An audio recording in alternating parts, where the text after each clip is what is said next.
What's going on, guys, and welcome back to another long overdue episode of my garage. It's actually been over a year since I posted a video. I don't know how the heck that happened. Time got away from me somehow. But got a video today. It's a long one. It's almost pretty close to an hour long. If you're new to the channel, got this 94 F350. Did power stroke swap to it and a bunch of other upgrades. Go back and check out all those other videos. Today is going to be the everything you need to know about doing ball joints on one of these trucks. Go through the four-wheel drive hubs, the ball joints, and just give you my take on what you need to do and what you need to know to do these. They're really not that bad once you kind of get into it and get going. I know there's a lot of people that are intimidated about it. They think it's a huge job, it takes all these special tools, and it doesn't. So watch along, and hopefully this video helps you out.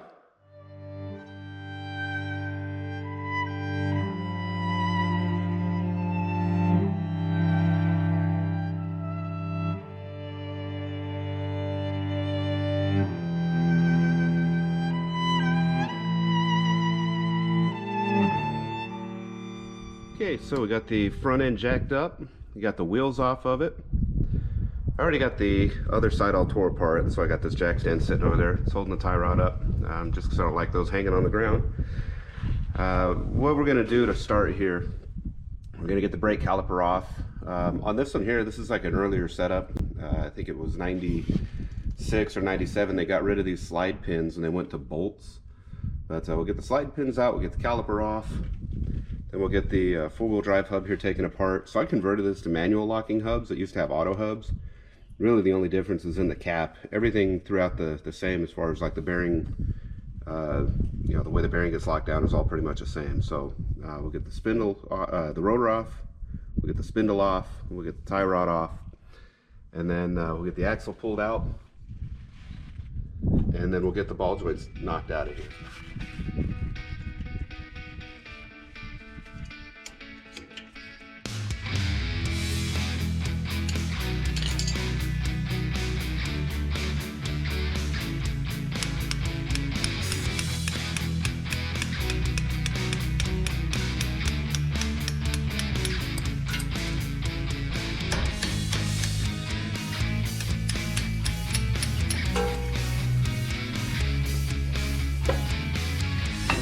We'll just take this caliper here and we'll just set it up here out of the way.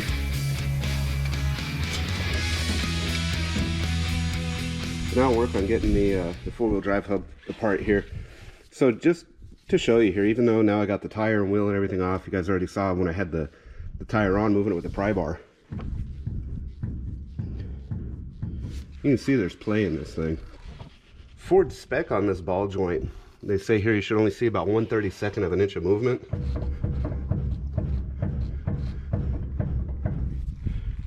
This one here has a lot closer to about a 1/16 of an inch, almost 3/16 of an inch. All right, so we're going to start here with taking a 9/64 Allen. That's what these ones here use. I'm just going to break these loose. So the other thing that we're going to do as part of this job is we're going to get these wheel bearings repacked. And I can already tell on this side that these bearings are loose. If you were to move this in and out, the way Ford wants you to check your wheel bearing plays, basically set like on the top mount here a magnetic dial indicator, and you check your free play on your rotor. They say 2/1000ths of an inch. And I could tell just by moving this in and out I have more than 2/1000ths of an inch. And this thing spins really free, so I know that thing's loose.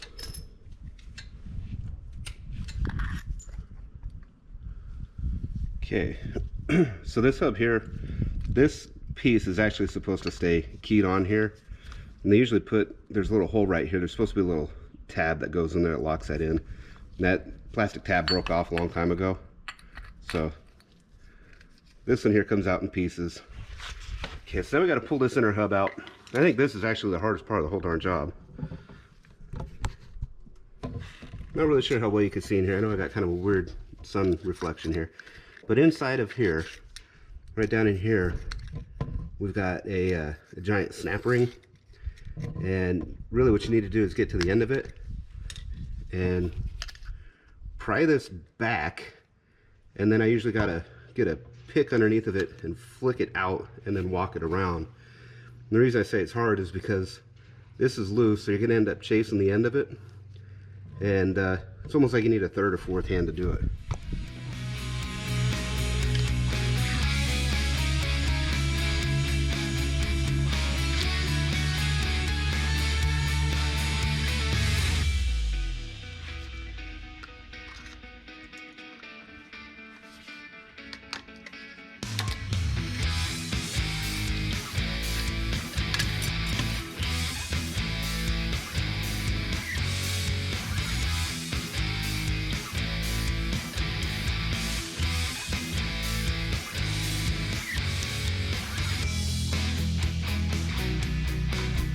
Okay, now the next step here is we got to get this wheel bearing out.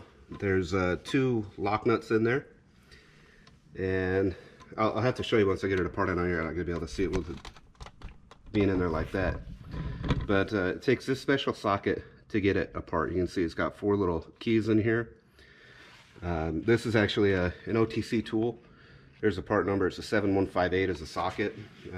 This right here fits 85.5 to 95 3/4 1-ton trucks. So I guess it's 96 is when they changed a lot of this stuff around. And then obviously the Super Duty had a pressed in bearing. So you just got to get this keyed in here and then take it loose like a normal nut. So this first nut is usually in there pretty tight because it does get torqued down to 250 foot-pounds. 150 foot-pounds, or it's something tight. I can't remember off the top of my head, but it's tight.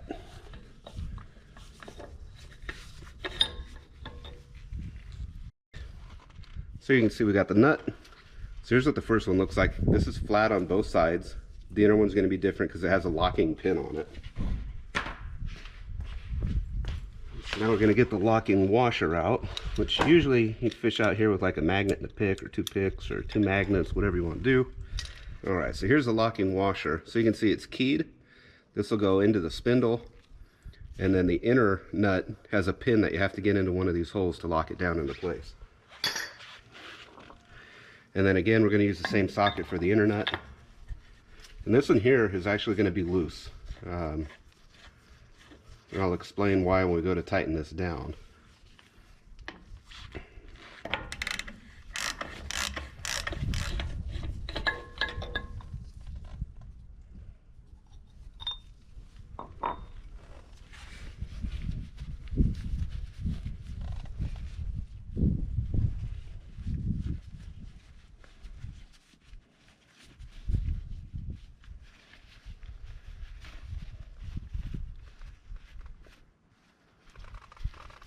Well, so I think I figured out the problem of why this bearing was loose.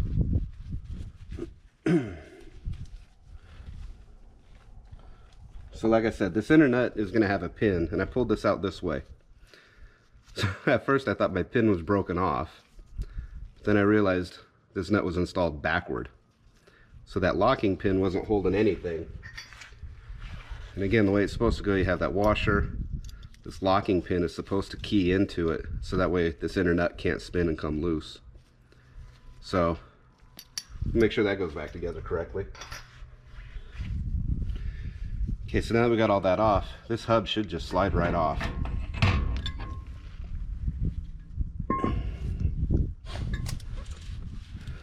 Okay, so we got our outer bearing here.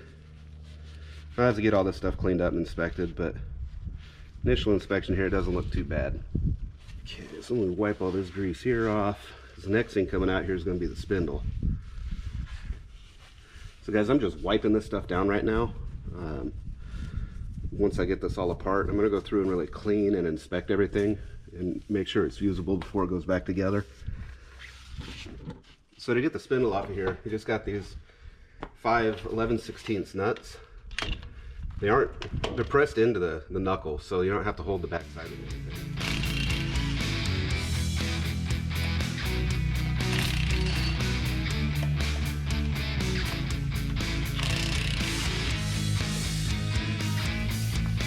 So to get the spindle off here, really all I gotta do, just give it a little tap and break it loose from this flange up here. It shouldn't be on there hard. you usually got to smack it a little bit to break it loose.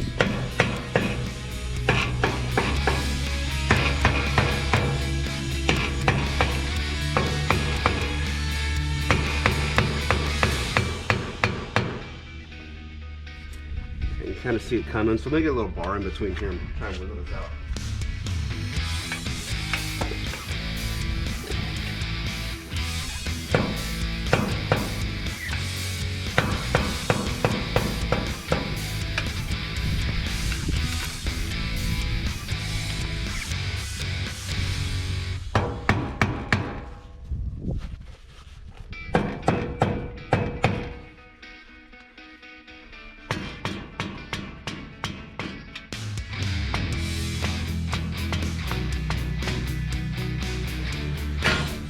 There we go. Cool, man, that was a lot more stubborn than the other was. So you can see this right here is what we're kind of hanging up on. This part of the spindle sets down in the knuckle right here. So you get some rust and everything else built up on there that can fight you a little bit. So this right here is one of the seals that we're going to be replacing. On the other side, this seal is actually torn in half. And all it does is it's supposed to be kind of a snug fit onto the axle here. It acts as like a dust seal on the back side of the spindle here. You still have this seal here that is the actual seal for the bearing that's inside of there. So this is more just like protective dust seal, but we're going to replace it anyway. So now this shaft should just slide right on out of here. And this is going to be the short side. The other axle is quite a bit longer. And then we can just slide the backing plate off there for the rotor. So now we're left with our hub. So we'll go ahead and we'll take the tie rod end off. We'll get our nut top and bottom off, and then I'll show you how I go about taking these out. So we're going to use here my mangled up Harbor Freight jack stand. This is why you never use Harbor Freight jack stands for anything you don't want to die under. And we'll just set that right up here. Just to kind of catch that tie rod.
I've seen a bunch of videos where people fight this part of the process. They start smacking the inner hub or the yoke. They start beating on it here. They start hitting on it up here. They start doing all this crazy stuff to try and get these out. I just do it a little bit different. I'm not going to be reusing either one of these ball joints, so I don't care how bad I damage this thread.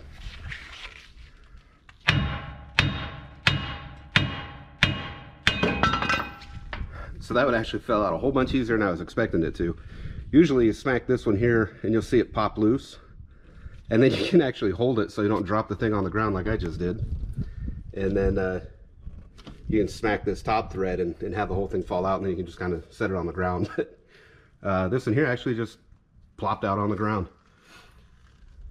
So I'm gonna go ahead and clean all this stuff up. I got a lot of old crusty junk built up on there. I need to actually check this camber bushing. Need to mark its location. So you have this notch here. If it points towards the tire, It's going to give you positive caster. 0 degrees is what they claim. If you swing it inwards, it'll give you negative caster. So I usually just mark these. That way I know where it needs to go in case it gets bumped. You can actually press these out. Ford recommends replacing them. I've actually never seen one go bad that needed to be replaced, so I've always just rerun them. But that's it for the teardown. So I'm going to get all this cleaned out, like I said, and then we'll go through. We'll press off our ball joints. We'll get the new ones pressed in. I'm going to go and get all this stuff here cleaned up. My garage is an absolute disaster again. Story of my life. But I got here the new seal that goes on the axle shaft to the back of the spindle. We got a new inner hub seal for the wheel bearing. And then these are the ball joints that I chose to go with. They're the Mevotech. They're the Supreme ones. They actually look like a pretty good joint. Did a little bit of research because normally I would have gone with a Moog joint. These ones here, they seem to be pretty good. They give you new snap ring, grease zerk. So this is the lower. You have a snap ring groove on the bottom, just like the stock one. Comes with new nut and a new boot. So one of the cool things about these joints compared to other manufacturers, inside of here, like on these stock Spicer ball joints, you have a plastic cup inside of here that supports that ball. These ones run a sintered metal, so they're supposed to be a whole bunch stronger, last a whole bunch better. Not actually sure what Moog runs. I didn't really look into it that far. Originally I was looking at doing the Mevotech TTK or TTX or whatever they're called ball joints, mainly because they're supposed to be pretty awesome. They're quite a bit more money. They're almost twice the cost. And I was going to do it until I got to thinking about it. I don't really take the truck off-road. I don't really beat it. And this truck has 230,000 miles on it, and I'm replacing the factory ball joints. So probably going to be a little bit overkill. These ones will more than surpass the life of what I ever end up doing with the truck. So worst case scenario, if they wear out, expense-wise isn't really a big deal, and labor-wise isn't really all that big of a deal. So the other thing I thought that was kind of cool about Mevotech, when you go to put these joints in, you take the boot off. Then you would end up pressing this into the knuckle. And it's cool that they leave this boot loose, so that way you don't destroy it when you go to press it in. So then once you get this installed, they give you this right here. They call it their boot staller. And it actually has on here instructions. You basically just slide this over the boot, drive the boot on with a mallet, and then you have a nice seal that doesn't get destroyed by your bearing press or your ball joint press. And I'm gonna just go ahead and pause the video for right now. I'm gonna spend the next couple hours getting everything clean and ready to go back together. And for you guys, it's just gonna be a little fade away, and I'll be right back. And just like that, we're back. So I got everything here all cleaned up. It's all ready to go back together. I'm gonna start here with the spindle. So there's not really a whole bunch to it. You just wanna make sure you got everything on the bearing surfaces here clean, and the seal surfaces. This one here, you just wanna make sure that you don't have any grooving. This is the bottom side of the spindle. I have a little bit of marks on here, but it's nothing that I'm too worried about. It's just a hot spot, but it's not like gouged out or burned up or anything. So we're just gonna run that. So on this side of the spindle, now you can go and replace the seal. There's a bearing down in here. Everything on this one here looks really good. So what I did is I just took a wire brush to this portion of it here and cleaned up all the dirt, because this new axle seal is gonna ride on there. This is part number 710413. It's a national seal. It goes on the axle, but I'm just showing you here. It'll ride just like this. So you wanna make sure this portion of the sealing area is nice and clean. You don't have any debris. So all I'm gonna do here, I'm just gonna put a little bit of grease on the spindle bearing.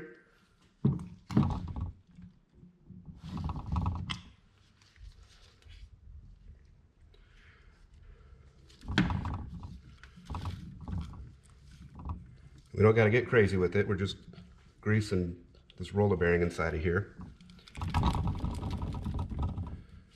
And that's it. So we're going to set this aside and we're going to leave it until we're ready to put it back on. Okay, so now moving on to the hub. I already got the seal popped out of here. I got the bearing out. Got all the old grease cleaned out. Here's a little bit better view of what it looks like down inside. So really you just want to check your races here. There's another one you got to flip it over on this side to look at. And make sure you have everything nice and clean around this edge here.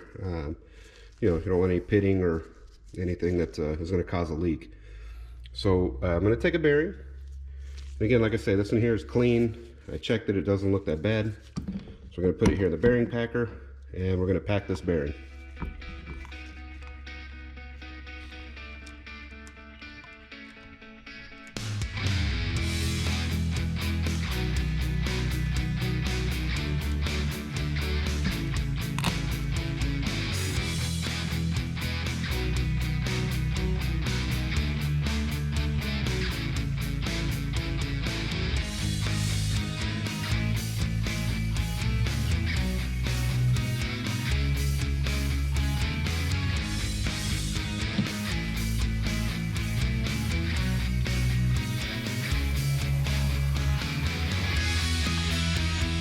This right here is the hub seal we're going to run. It's a Motorcraft part number BRS-16.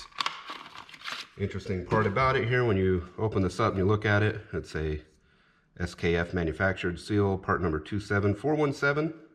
So the thing you got to keep in mind here, there is a lip on the seal, and that lip has to face inward. So I'm going to just take a little bit of grease here, kind of smear it around the outside just to help the seal go in a little bit easier. And then I'm going to get it set up here on my nifty little seal driver. Okay. And then we're just going to want to drive this in flush.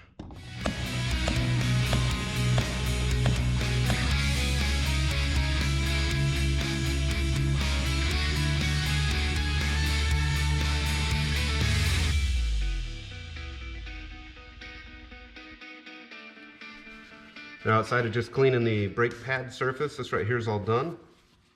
So I'm just going to put a rag over that to kind of help protect it. And then we're going to move on to the ball joints. All right, it's time to put the ball joints in. So I got everything here laid out on the bench. We got the uppers and lowers, and got all of our boot stallers. Went and got a 34mm socket so I can do the lower ball joint. Went to O'Reilly, used a rental tool program, got a ball joint press. So I'm going to need my snap ring pliers. So we got to start with taking the lower ball joint out of here. There's a snap ring on here, so we're going to take that out. Then we'll get this joint here pressed out. When we get that joint pressed out, then we'll move on here to the upper joint, we'll get it pressed out. All right, so here's how we're going to assemble this. We're going to take the spacer here with the larger opening. In this kit, there's two of them. There's a small opening and a large opening. We're going to need the one with the large opening because that's the one that slides over the end of our joint. And I'm going to take the taller cup. So we'll set that up on here. And then we're going to take this, we're going to set it on that cup and then run this in. And then what it's going to do is push that joint right into the cup. Give this thing here a couple ugga-duggas with the big gun.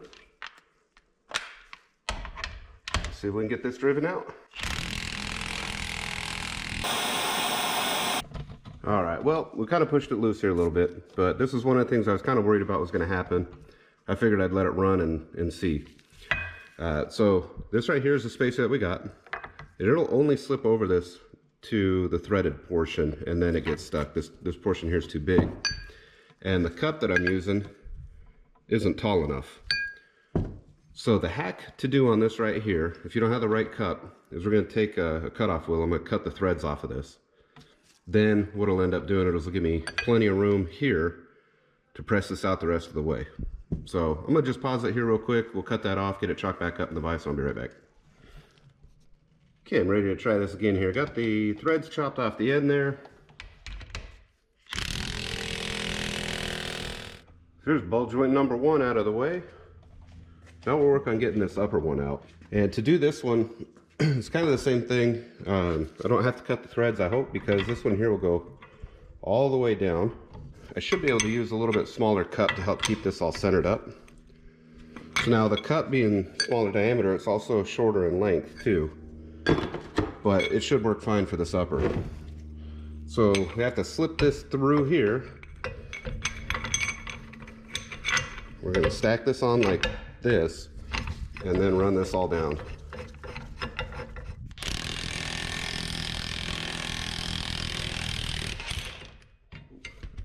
So now from here, I'm going to take the spindle, I'm going to take it out of the vise, I'm going to get in here, clean all this rust. I need this groove to actually be really clean, the top and the bottom here. So we'll do that. I'm going to actually also clean up all the rust that's in here so the spindle will sit in there nice. And I'll be back in just a moment. All right, so we got this here all ready to go. I got the hub here all cleaned up. Got all the junk out of there. Ran some emery cloth through the board just to kind of clean all the rust, you know, all that old scaly crap out of there. Same thing on here. Just pass some emery cloth through it. And then we got the bottom here. We got both sides of this here all cleaned up. So I'm going to start with the upper ball joint. I got everything here apart. So here we got our boot off. Got all the contents from the install kit. And like I said, this new one here has a snap ring groove. So we're going to want to start the joint on this end and press it in.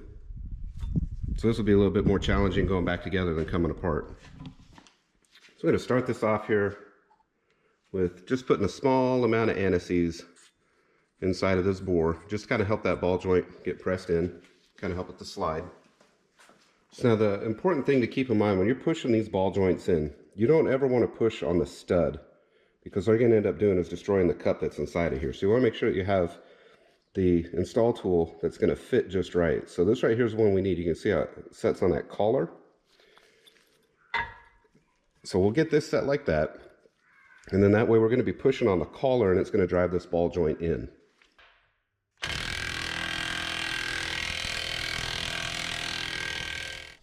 So let me show you what I have going on here. I ran out of room. This coupler was bottoming out against the bottom of the ball joint. So I had to take the collar off of the top, and I just put the spacer right on top of the ball joint. So it's not really the ideal way of doing it, but it's still going to work. You want to push on this collar right here. Instead, I'm going to be pushing on the top of it. So I had the ball joint almost fully seated. So I'm not going to be getting carried away with like trying to crush this thing in, because I don't want to deform the top of that ball joint. But unfortunately with this press, it's the only way I'm going to be able to do it. So I'm going to just go ahead and lightly set my grease zerk in here, because I do want to get it installed and then clock it to the orientation where it'll be easiest to get to. But the next thing I'm going to do is get my boot on, and then we'll move on here to the lower.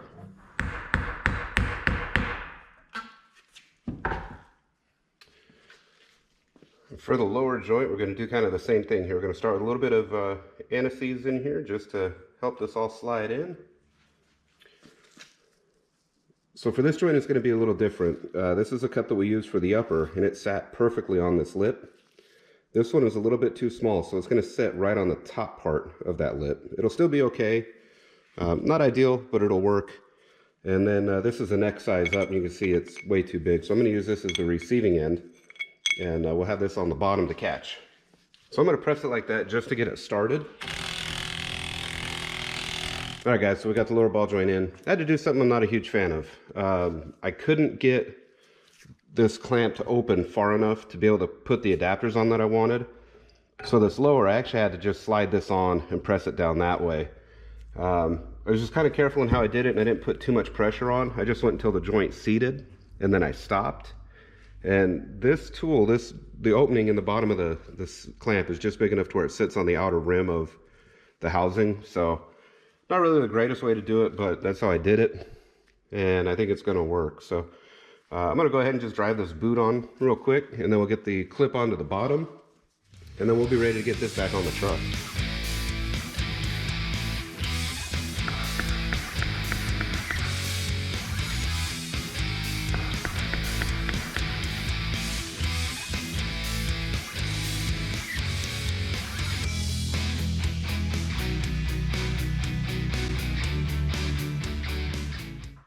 Okay, and that's finally done. Let's get it back on the truck. So like I said, I got this all cleaned up. I got all the old gunky crap off of here. Still got my bushing in the top, so we're gonna go ahead and set that knuckle back up on there.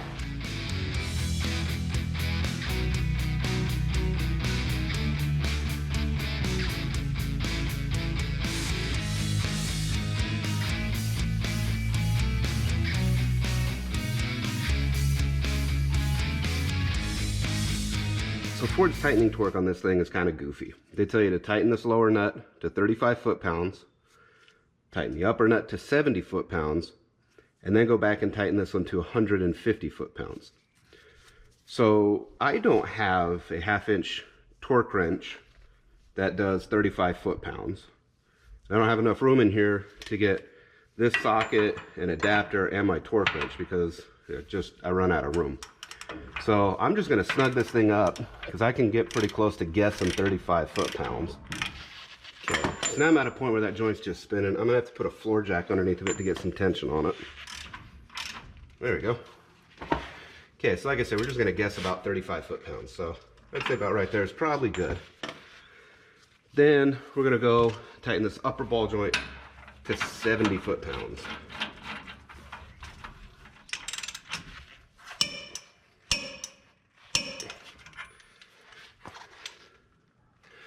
Okay, now oddly enough, at 70 foot-pounds, that lined my cotter up perfect.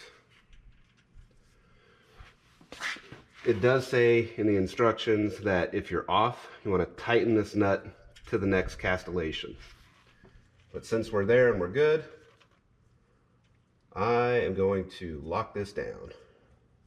Now it says to tighten this lower ball joint to 150 foot-pounds.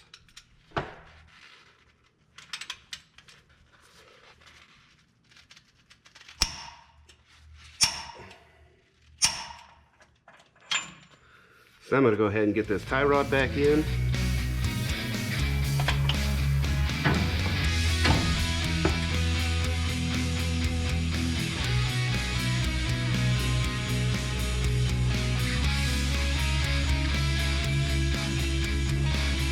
Okay, there we go. Put a new cotter key in here.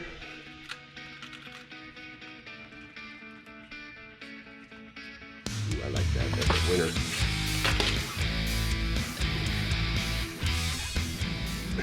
So now for the axle, you just want to make sure this end shaft is clean.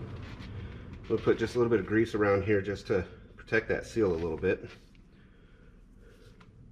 So I could slide this in, and really you just got to kind of be mindful that you have a seal down in there. You don't want to just jam this thing in and destroy that seal.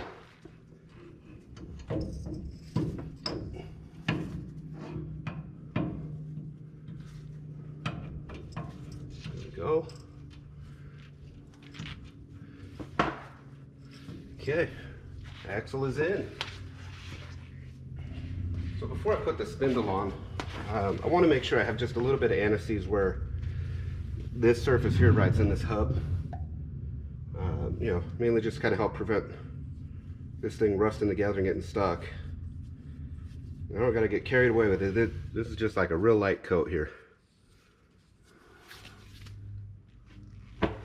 And then the last thing I want to do before I put this on, we have our new dust seal on the axle shaft there. I'm going to put just a real light skim coat of grease right here where it rides, just to kind of help seat it and protect it until it can break in. But other than that, like I said, we checked the seal out, it's good. I got some lube on the bearing. So we're going to go ahead and slide this in. And this is kind of keyed to where it's only going to fit one way. The easiest giveaway is your notch in the spindle should be pointing up. All right, so these are going to get torqued down to 60 foot-pounds also.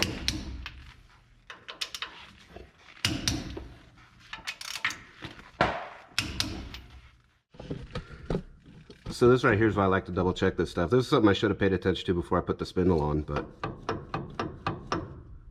ain't gonna work. That's a bummer.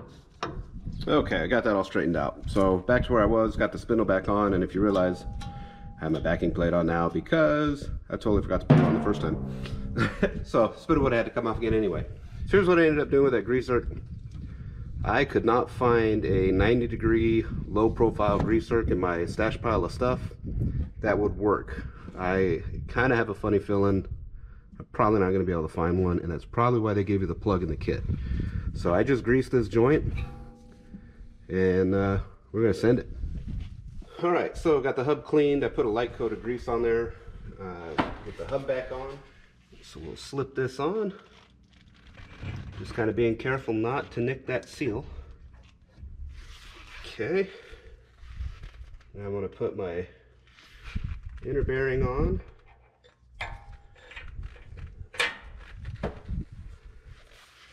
And then again, we have this series of lock nuts. So the one that I'm going to put on first is going to be this lock nut here with this little pin on it. Okay, so we're going to tighten this one here down first.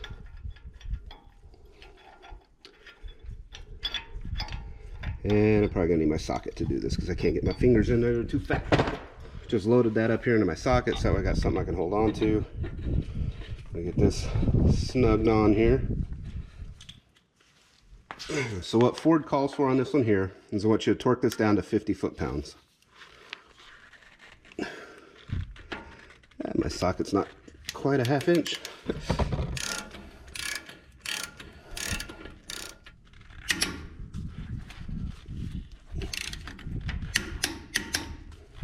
I usually do this a couple times just to make sure everything's seated down nice.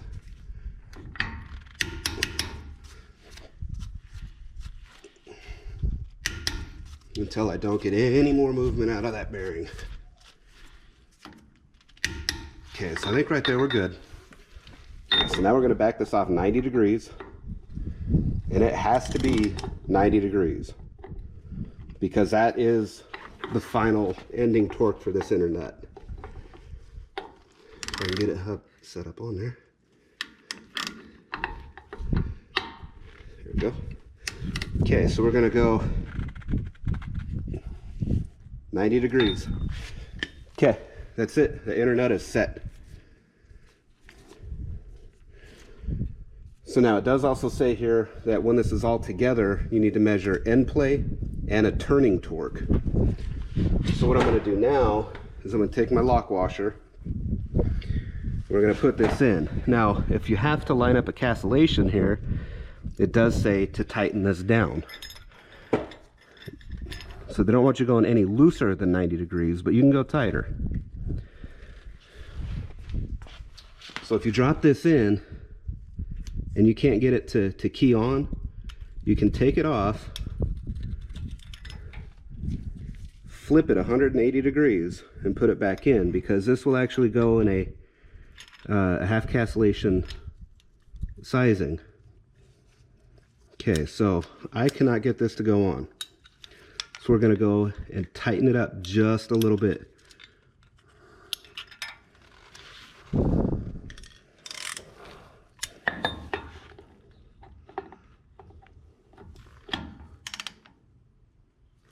So I'm going to move it just a hair. We're going to try this again.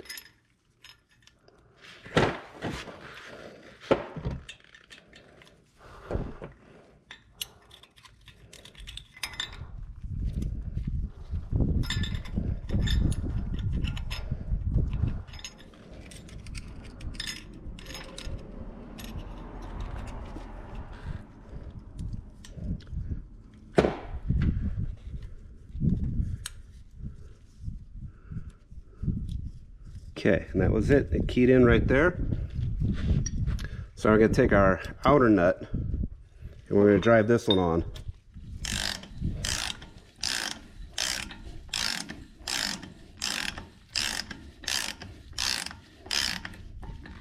Okay, so you got it snugged. So now this one here gets cranked down to 160 to 205 foot-pounds. So I'm going to put my torque wrench at 200 and we're going to crank this sucker down.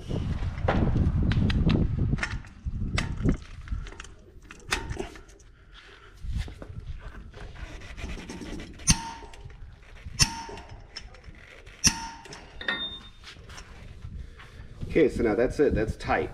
That's what Ford calls for. But I'm still going to go through and double check my turning torque, and I'm going to double check my end play by feel. You know, my turning torque, obviously, like, we don't want it to do like it did when we first took it apart, where it would still be spinning. So it says on their spec a maximum of 20 inch-pounds. So if you were to put your finger on here and pull, if you couldn't pull it with one finger, it's too tight. If you put your finger on it and just kind of free spool it and it just keeps rolling, it's too loose. The other thing you want here, their spec is 0 to 2 thousandths of an inch. So basically a thickness of a sheet of paper or less of inside out, like lateral run out. And I'm at 0. So I'm gonna call this good. I'm feeling pretty comfortable with how that's set. So now we'll get the four-wheel drive hub back on here. Man, this thing gotta drive like a new truck when I'm all done. New ball joints. Got the wheel bearings tightened back down to where they should be. It's gonna be like driving a Cadillac.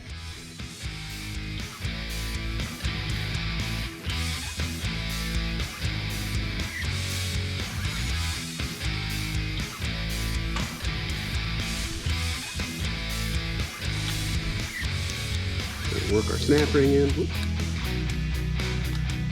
There you go. And get it in the groove to start.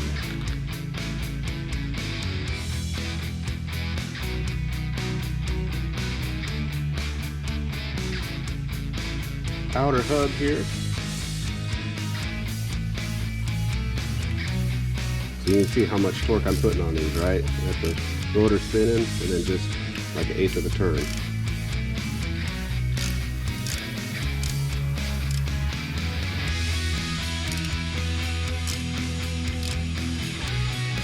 Just gonna go through and clean all my grease off of the cap and the rotor, and then we'll get the caliper back on. So one thing I like to double check on here too, just make sure the four-wheel drive engages.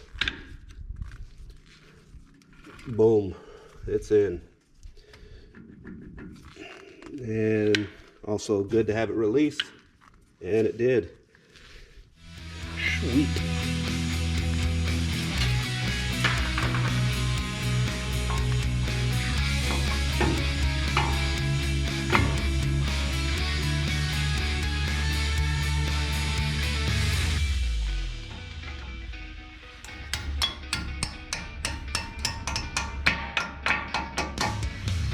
Alright guys, this side is done. I just gotta finish up the other side, throw the wheels on it. We're good to rock and roll. Alright, well, I hope that video helped you out with everything you needed to know. Like I said, it's really not that hard of a job. You let the tools do all the work. Don't really even spend that much labor doing it. So until next time, please remember to like, subscribe, share. I always love your guys' comments. It really kind of helps keep me motivated. I do have a couple more videos along the way. I found some old video. It's actually a couple years old on the video. I thought I'd lost it. So I'm gonna work on start getting that out and get just some more content here. So till next time guys, we'll see ya.